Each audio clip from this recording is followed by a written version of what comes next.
சாதிவாரி கணக்கு பதிவு என்பது ஆர்எஸ்எஸ் பாஜக கொள்கையே கிடையாது. அவர்கள் அதை பற்றி ஒருபோதும் பேசியதும் இல்லை. திடீரென அறிவித்திருக்கின்றார்கள். எந்த நிலையில்? பைசரான் காஷ்மீரில் 26 பேர் கொல்லப்பட்ட செய்தியை திசை திருப்புவதற்காக சாதிவாரி கணக்கு பதிவை அறிவித்திருக்கிறார்கள். அது ஒன்றிய அரசு நடத்திய கூட்டத்தில் பஞ்சாப் முன்னாள் முதல்வர் சரண்ஜித் சிங் சன்னி கேட்டிருக்கிறார். கடந்த முறை புல்வாமா தாக்குதல் நடந்த பொழுது துல்லிய தாக்குதல் நடத்திவிட்டோம், சர்ஜிக்கல் ஸ்ட்ரைக் என்று சொன்னீர்கள். அதை எங்கே நடத்தினீர்கள்? எத்தனை பேர் அதில் இறந்தார்கள் என்ற விவரத்தை இன்று வரை நீங்கள் சொல்லவில்லை என்கிறார். புல்வாமா தாக்குதல் எப்பொழுது நடந்தது? சரியாக 2019 நாடாளுமன்ற தேர்தல் காலத்தில் நடைபெற்றது.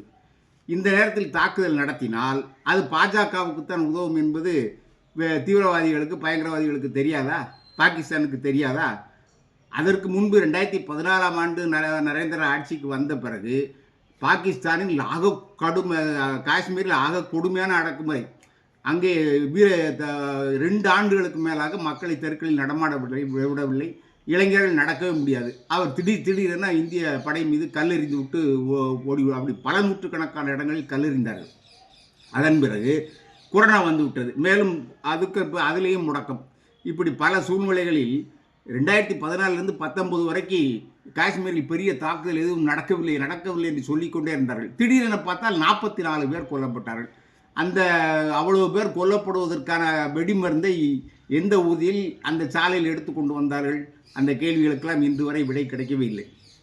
இப்படி அது நடக்கிறது. சாதிவாரி கணக்கு பதிவில்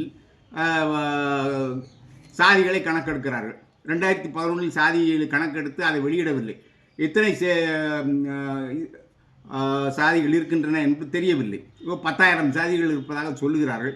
10,000-மா பல லட்சமா என்பது எடுத்த பிறகுதான் தெரிய வரும். இந்த சாதிகளை எப்படி ஒழிப்பது?